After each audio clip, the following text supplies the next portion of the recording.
तुम्हाला उपवास असेल आणि कुणी म्हटलं पुरी चाट खायला या म्हणून, तुम्ही म्हणाल उपवास आहे आणि पुरी चाट. हो, तुम्ही बरोबर ऐकलेलं आहे. आज आपण उपवासाचीच पुरी चाट तयार करणार आहोत.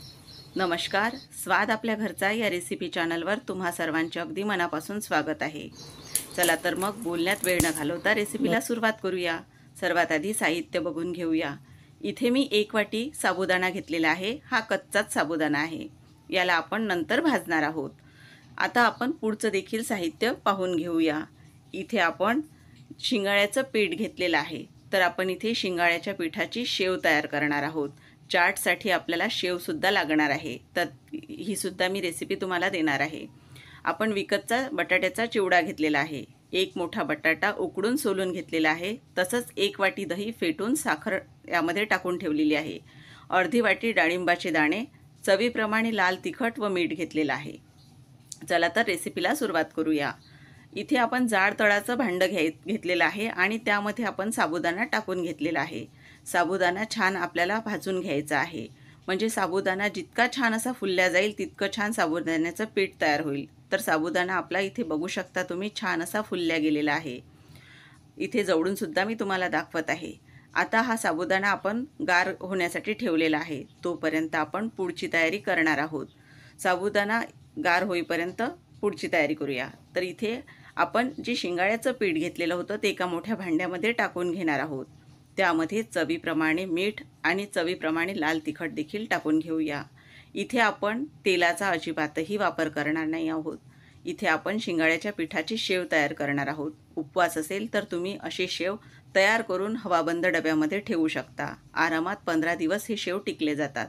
यामध्ये थोडं थोडं आपल्याला पाणी टाकत याचा गोळा तयार करायचा आहे. ज्या प्रकारे आपण कणिक मळून घेतो तसंच आपल्याला हा गोळा तयार करायचा आहे.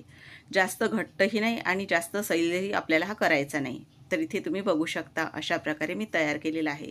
साच्यामध्ये गोळा टाकून घेतलेला आहे आणि आपल्याला याची शेव तयार करायची आहे. तेल गरम झालं की नाही हे सुद्धा चेक करून घेऊया. तेल छान असं तापलेलं आहे. शेव टाकत असताना गॅसची फ्लेम मोठीच ठेवायची आहे, नाहीतर शेव तेलकट होऊ शकतात. शेव टाकल्यानंतर शेवाच्या वरचे तेलाचे बुडबुडे आपल्याला पूर्ण कमी होऊ द्यायचे आहे. नंतरच शेव पलटवून घ्यायची आहे. तर इथे बघू शकता शेवावरचे तेलाचे बुडबुडे कमी झालेले आहेत. आता आपण शेव पलटवून घेणार आहोत. जास्तही आपल्याला हे शेव तळायचे नाही, त्यामुळे शेवाचा रंग हा बदलू शकतो आणि छान कुरकुरीत अशी ही शेव तयार होतात. अशाच प्रकारे आपण राहिलेले दुसरे शेवही तयार करून घेणार आहोत. तर इथे बघू शकता तुम्ही ही बॅच माझी तळून झालेली आहे आणि अजिबातही तेलकट न होणारे हे शेव आहेत. इथे आपण तेलाचा तुपाचा कसला देखील वापर केलेला नाही. तर आता यावरील देखील बघू शकता बुडबुडे आता कमी झालेले आहेत. हे सुद्धा आपण शेव पलटवून घेणार आहोत. अशा प्रकारे पूर्ण आपण शेव हे तयार करून घेऊया. तर आता इथे तुम्हाला जर तिखट जास्त हवं असेल तर जास्त वापरायचं. तर आता ही शेव तयार झालेली आहे. तुम्हाला जवळून मी दाखवत आहे. तर बघू शकता अजिबातही तेलकट नाही आणि आवाजसुद्धा ऐका तुम्ही आता यांचा. आहेत ना कुरकुरीत असे?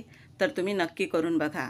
आता आपला साबुदाणासुद्धा गार झालेला आहे. याचं देखील मी पीठ आता करून घेते. तर बघू शकता हे पीठसुद्धा आपलं तयार झालेलं आहे. साबुदाणा छान भाजल्यामुळे बघा पीठ किती छान असं तयार झालेलं आहे. यासाठी साबुदाणा छान जर तुमचा भाजल्या गेलेला असेल तर पीठ चाळण्याची सुद्धा गरज पडणार नाही.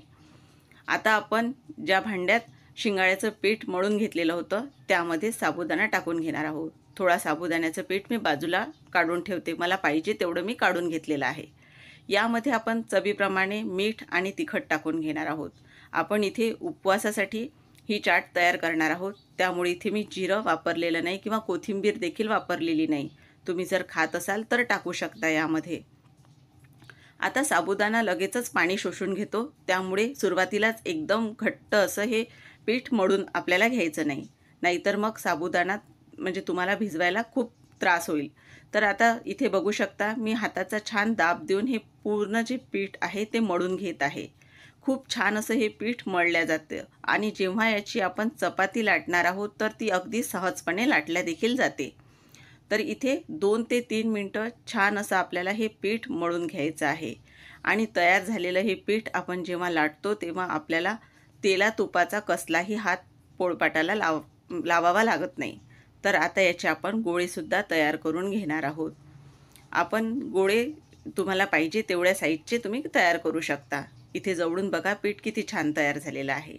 तर चला आता तयार गोळे आपण लाटायला सुद्धा घेऊयात. बघू शकता किती सहजपणे हे लाटल्यासुद्धा जात आहे. चपाती फार मोठी सुरुवातीला लाटायची नाही. आता कुठलंही एक भांडं घ्यायचं किंवा वाटी घ्यायची, त्याने आपल्याला याच्या पुऱ्या कट करून घ्यायच्या आहेत. त्याआधी आपण काटेरी चमच्याने याला छिद्र किंवा टोचे देणार आहोत. त्यामुळे पुरी ही तेलात फुलल्या जाणार नाही. तर इथे बघू शकता मी असे टोचे याला देत आहे. तर आता कटसुद्धा करून घेऊया पुऱ्या. तर एकसारख्या अशा छान दिसतात, त्यामुळे मी असा छोटा प्याला घेतलेला आहे आणि त्यानेही कट करत आहे. बघू शकता किती छान अशा तयार होतात. पूर्ण अशाच आपण एकसारख्या तयार करून घेऊया. राहिलेला जो जास्तीचा भाग आहे तो काढून घेणार आहोत. तर इथे बघू शकता ह्या अशा छान तयार झालेल्या आहेत. पूर्ण पुऱ्या मी अशाच लाटून घेतलेल्या आहेत. आता तळून घेऊया. तेल छान असं गरम झालेलं आहे. टाकताना गॅसची फ्लेम आपल्याला मोठी ठेवायची आहे आणि तळत असताना गॅसची फ्लेम आपल्याला मीडियम ठेवायची आहे. त्यामुळे पुऱ्या छान कुरकुरीत अशा तयार होतात. आता तुम्ही बघू शकता इथे किती आपल्या ह्या पुऱ्या अजिबातही तेलकट होत नाहीत. तर आता ह्या अशाच आपण सगळ्याच पुऱ्या तळून घेणार आहोत. उपवासाला काहीतरी असा वेगळा पदार्थ खायला मिळाला की लहानांपासून मोठ्यांपर्यंत सगळ्यांनाच आवडीचा असतो. तर आज आपण ही जी चाट तयार करत आहोत ती एकदम चवीला अप्रतिम लागणारी आहे. तर बघू शकता ह्या पुऱ्या माझ्या तळून झालेल्या आहेत. आता राहिलेल्या इतर पुऱ्या आहेत त्यासुद्धा तळून घ्या. आवाजसुद्धा ऐका तुम्ही किती आता कडक असा आवाज येत आहे याचा. साबुदाण्याच्या पिठाच्या असल्या तरीही छान कुरकुरीत अशा ह्या तयार होतात. इथे आपण या पिठामध्ये काहीही टाकलेलं नाही. तर आता इथे मी तुम्हाला तोडून सुद्धा दाखवते. बघा, बघितलं किती छान आपल्या खुसखुशीत अशा या पुऱ्या तयार झालेल्या आहेत. तर आता आपण चाटसुद्धा करायला घेऊया. तयार झालेल्या पूर्ण पुऱ्या आपण एका प्लेटमध्ये अशा ठेवून घेतलेल्या आहेत आणि त्यावर आपण उकडलेला जो बटाटा होता तो बटाटा असा खिसून घेणार आहोत.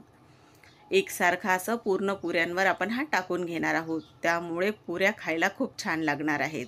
तुम्ही इथे जर चिली फ्लेक्स वापरत असाल तर ती सुद्धा खात असाल तर ती वापरू शकता. बघू शकता पूर्ण बटाटा माझा टाकून झालेला आहे. आता आपण जो चिवडा घेतलेला होता तो चिवडा देखील इथे आपण टाकून घेणार आहोत. बटाट्यांचा सगळीकडे एकसारखा असा आपण यावर टाकणार आहोत. तुम्ही अशा प्रकारे चाट नक्की करून बघा. तर आता इथे आपण थोड्या जास्त प्रमाणात हा चिवडा यावर ठेवत आहोत. तर पूर्ण याच्यावर एकसारखा असा ठेवल्यानंतर बघू शकता आपली ही पुरी तयार झालेली आहे. पुढचं जे साहित्य आहे ते देखील आता टाकून घेणार आहोत. तर जे फेटून घेतलेलं दही होतं आणि त्यामध्ये साखर टाकून घेतलेली होती ते सुद्धा यावर आपल्याला टाकायचं आहे. दह्यामुळे चाट ही अपूर्णच असते. तर दहीही आपल्याला छान असं भरभरून यावर टाकायचं आहे. तर आता दही देखील आपण इथे टाकून झालेलं आहे. तर आता राहिली आपली शेव. तर आता शेव आपण हातावर छान अशी तोडून घेणार आहोत आणि नंतर ती यावर घालणार आहोत. तर ही शेव देखील बघू शकता आपण थोडी जास्त अशी घालत आहोत. तर आता ही शेव देखील पूर्ण याच्यावर टाकून माझी झालेली आहे. आता आपण यावर थोडं लाल तिखट टाकणार आहोत. इथे तुम्ही चिली फ्लेक्ससुद्धा टाकू शकता. तिखट थोडं मी जास्त टाकत आहे म्हणजे खायला खूप छान लागते. आणि इथे आपण आता उपवासासाठी करत आहोत तर मी इथे साधं मीठच टाकलेलं आहे. तुम्ही सेंधव मीठ खात असाल तर ते देखील टाकू शकता. तर आता इथे आपण डाळिंबाचे दाणे टाकून घेऊयात. वरून टाकण्याऐवजी तुम्ही दह्यामध्ये डाळिंबाचे दाणे जर टाकले तर ते सुद्धा चालू शकतं. त्यानेही चाट खूप छान लागते. तर आता पूर्ण याच्यावर आपण डाळिंबाचे दाणे टाकून घेणार आहोत. आणि इथे बघू शकता अशा प्रकारे आपली ही चाट अगदी खाण्यासाठी तयार झालेली आहे. तर तुम्हाला ही चाट कशी वाटली मंडळी मला नक्की कळवा.